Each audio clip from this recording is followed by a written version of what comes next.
Hey, shalom, brothers and sisters. Welcome back. I thank you again for joining me today. Today, I got the question. Somebody asked me the other day. They wanted to know if Christians or whatever, are they obligated to obey the local authorities, government? Like local, state, federal. Are you supposed to obey them? And how far do you go to obey them? Unconditionally or conditionally? But we'll get into that in a second. But before that, I want to show you guys a new shirt that I got. I'm proud of it. And I got to stand up here, but I got this as a gift. I got it as a gift just a while back, and I kind of forgot about it, put it in my dresser in the back, and I just found it the other day. I don't know why I forgot about it. When I first got it, I liked it. I liked it a lot, and I was putting my clothes away. For some reason, I forgot about it until now. But anyways, we're going to get on with our Bible study right now. And I'm going to start out with, if you go follow me, if you have a Bible out, please, get it out, follow me, check up on me, or, take notes and later on study the scriptures yourself. But I'm going to start out with Romans in the New Testament, chapter 13, verses 1 through 7. And it states here, "Let every soul be subject unto the higher powers, for there is no power but of Elohim. The powers that be are ordained of Elohim. Whosoever therefore resists the power resists the ordinance of Elohim, and they that resist shall receive to themselves judgment. For rulers are not a terror to good works, but to the evil. Wilt thou then not be afraid of the power? Do that which is good, and thou shalt have praise of the same. For he is the minister of Elohim to thee for good. But if thou do which is evil, be afraid, for he beareth not the sword in vain, for he is the minister of Elohim, a revenger to execute wrath upon him that doeth evil. Wherefore ye must needs be subject not only for wrath, but also for conscience sake. For this cause pay ye tribute also, for they are Yahweh's ministers, attending continually upon this very thing. Render therefore to all their dues, tribute to whom tribute is due, custom to whom custom, fear to whom fear, honor to whom honor." So what this is saying is, like your local, your judges, your police, and supposedly, the higher up, the people in leadership position, you should obey them. That's what Paul's getting at, because they're ministers of Yahweh. They've been appointed by Yahweh to combat evil and rectify misdeed or something, and bring about good. That's the intention. But if we go to, I'm going to go to the book of Acts right now. Let's see. I'm going to jump over to the book of Acts, 25, chapter 25,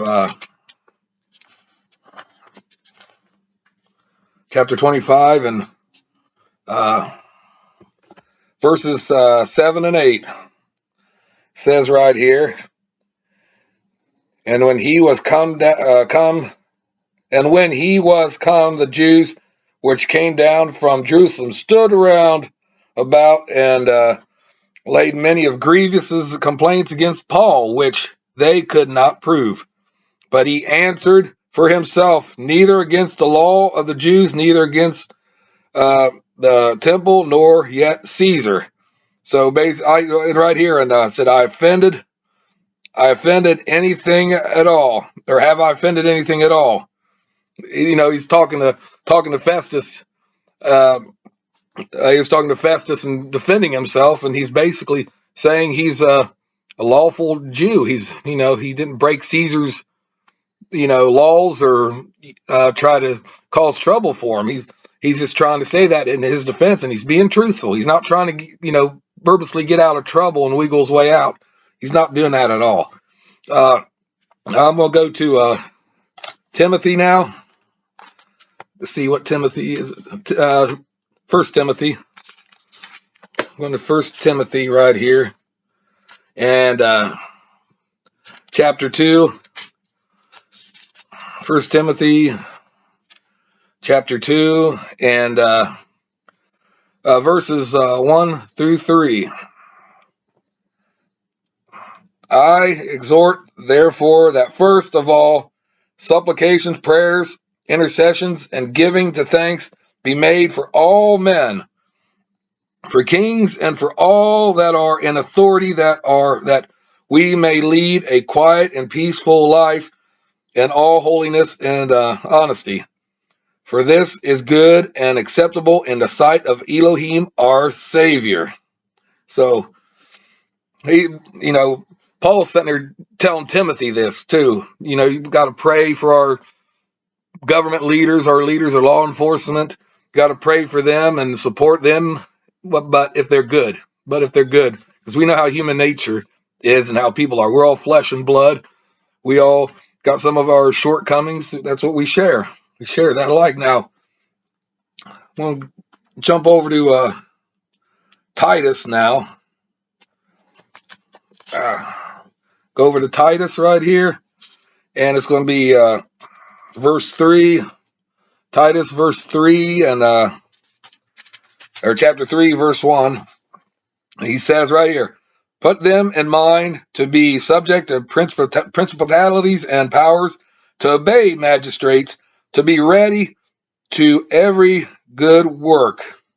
That was Titus right here, and he's basically saying the same thing as Paul was saying, and obey the magistrates and the courts and the leaders. That's what he's saying. Now I'm going to skip back to 2 Peter here. 2 Peter. Oops. And 2 Peter, and he always has some great advice, great spiritual knowledge and fruit here. And 1 Peter chapter 2 verse 13. Chapter 2 verse 13. And it states here, and shall receive the reward of the unrighteousness as they that count it pleasure to riot. So we got, today we got riots, and, during the pandemic, we had a bunch of crazy riots. In the day of time, spots they are and blemishes, sporting themselves with their own deceivings while they feast with you. But you had riots and they had no respect for the proper authorities.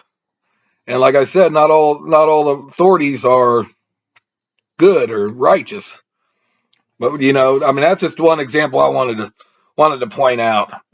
And I'm gonna go back to book of Daniel now. Go back to the Old Testament to Daniel, and I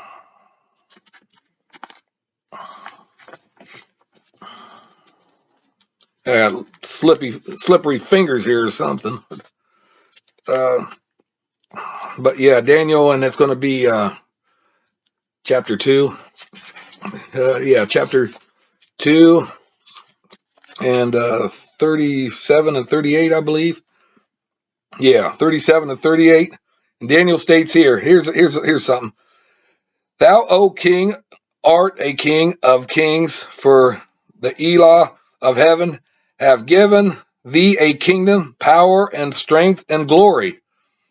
And wheresoever the children of men dwell, the beasts of the field and the fowls of the heaven hath he given unto thine hand, and hath made him the ruler over them all. Thou art this head of gold. This is Daniel when he's interpreting the Nebuchadnezzar's dream. And he explained to Nebuchadnezzar that it was Yahweh himself who gave him the authority to be king. He gave him all of his authority and gave him his subjects and stuff like that. He gave him everything, and that's what Yahweh does. And sometimes he gives certain kingdoms and nations bad, weak leaders because of national sins. And that's in the Bible too. I mean, I'll get into that in the future, and I know I've touched on it in my other videos, but yeah, he gives weak, degenerate people. He gives them weak leaders, gives them what they want, and that's like, when you go to Leviticus 26:14 through 19, he talks about stuff like curses upon nations if they don't obey him, and one of it's like breaking the pride of your power. Look that scripture up, by the way. But yeah, that's a pretty strong statement indeed. But anyways, I'm gonna go back to Romans, and like I said, not all leaders are wise and righteous and strong and stuff like that. They don't do that. And here's a perfect example. Chapter 1 of Romans, verse 28. And even as they did not like the retained Elohim in their knowledge, Elohim gave them over to a reprobate mind, and to do those things which are not convenient. He gave them a different mind, and reprobate here is it's unapproved. It's basically, that's what he's saying. It's unapproved. Don't have sound judgment, things like that. And this is what Yahweh give people, and it's also the leaders. Not all leaders are bad. There's a few good ones these days, but you get my drift. But you know should you obey your leaders unconditionally? Well, no. I mean, if it goes against Yahweh, his laws, and his his moral being, I mean, we can't do that. I mean, it's and I'm gonna go to the book of Acts right now. I'll conclude with this verse right in the book of Acts.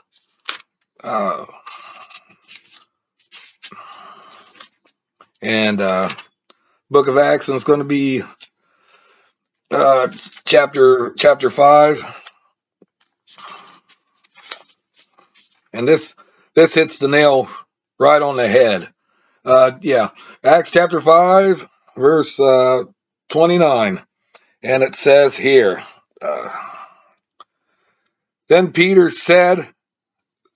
the other apostles answered and said, we ought to obey Yahweh rather than men. And the reason they said that, it's not a contradiction to what Paul and the others said about obeying. If we have a choice where to obey and love, Yahweh and Yeshua, if there's they're compared to worldly leaders in the world, if they contradict, we got to go with Yahweh and Yeshua, plain and simple. We have to, because they're the authors of righteousness and love and peace and all that stuff. The world, this is the devil's world. This is Satan's world. And these days, the leaders are not, they don't have the best intentions at heart towards our needs. And that's a very shameful thing, but that's how it is. And it's upsetting, but that doesn't mean we have to go out there and, do some kind of violence on these, bad leaders or bad people, bad cops or anything. No, we just got to follow the rules and be nice and pray for them. We got to pray that their minds will be transformed into something beautiful, righteous, where they turn their way, start doing good, use that brain up there in their head, start thinking. But that's all I wanted to say right now. And hope that lesson was enlightening to you. And please watch my other videos and comment below. Let me know what you think. And also, please give me a big thumbs up, hit that notification bell, and also subscribe. I'd appreciate that. Yes, I would. And as always, my friends, peace out and shalom.